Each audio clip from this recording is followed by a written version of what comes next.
Granddaddy's Place, Chapter 3. The next day, Granddaddy and Janetta went fishing. Janetta had never been fishing before.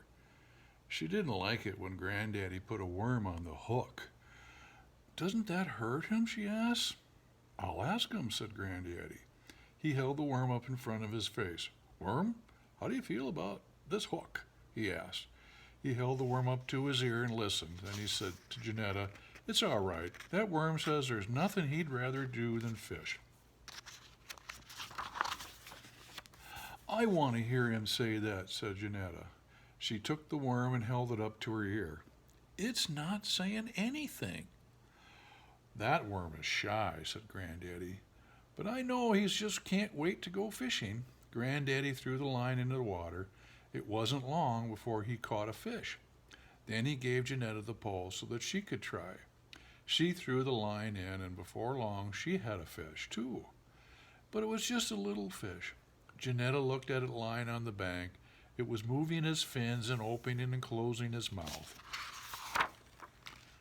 "I think it's trying to talk," said Janetta. "It may be at that," said Granddaddy. He held the fish up to his ear.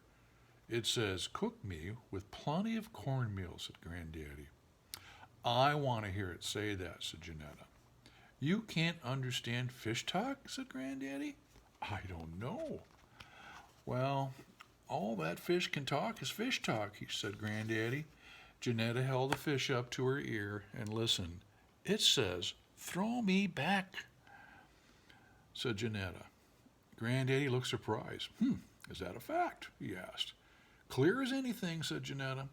"Well, I guess you better throw it back then," said Granddaddy.